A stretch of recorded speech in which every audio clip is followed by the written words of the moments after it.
ఎలక్షన్లు జరుగుతున్నాయి. మూడు పార్టీలు ఒకదానికొకటి దూసుకుపోతున్నాయి.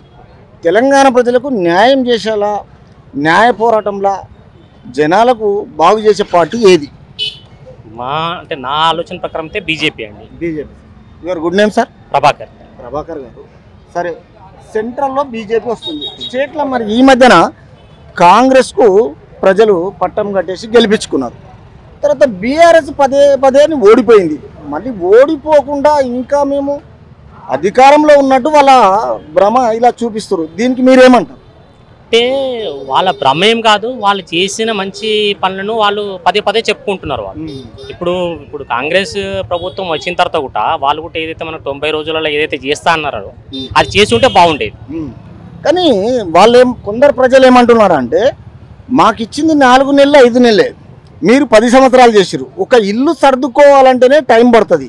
మరి 10 సంవత్సరాలల్లా మాకు 5 సంవత్సరాలైనా ప్రజలు ఇవ్వండి టైం, అప్పటి వరకు నేను చేస్తా, ఖజానా కాలైంది అంటారు. దాంట్లో మీరేం చెప్తారు? కరెక్ట్. కానీ ఇప్పుడు ప్రజలు ఎవరు అడగలేదు వాళ్ళని ఇది పని చేసి పెట్టండి అని చెప్పి. వాళ్ళంతటా వాళ్ళే మేనిఫెస్టోలో పెట్టుకున్నారు 90 రోజులలో మేము కంప్లీట్ చేస్తామని చెప్పేసి.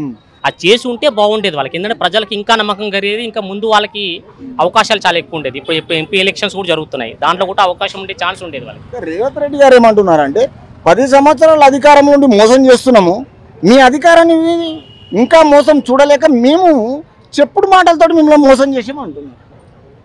అది దానికి మనం ఏం మాట్లాడలేము. ఎందుకంటే ఇప్పుడు రేవంత్ రెడ్డి గారు ఏదైతే చెప్పారో, కేసీఆర్ గారు ఏం చెప్పారో, వాళ్ళ ఎవరు కూడా మనకి ఇప్పుడు చేసింది ఏం లేదు. కాకపోతే ఇప్పుడు తెలంగాణ గవర్నమెంట్ చేసిన మంచి పనులు వాళ్ళు పదే పదే చెప్పుకుంటారు, మేము చేసాము.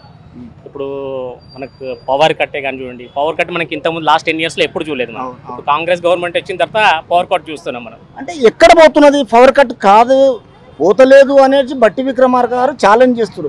ఎవరన్నా కట్ చేస్తే వాళ్ళని సస్పెండ్ చేస్తా అంటున్నారు. కానీ మనం ఇప్పుడు అనుభవించేది ప్రజలు కదా, ప్రజలకు తెలుస్తుంది. ఇప్పుడు అతను ఏ కాలనీలో ఉన్నాడు, హైదరాబాద్లో వచ్చి చూస్తే అతను తెలుస్తుంది. హైదరాబాద్లో మనం చూస్తూనే ఉన్నాం మనం.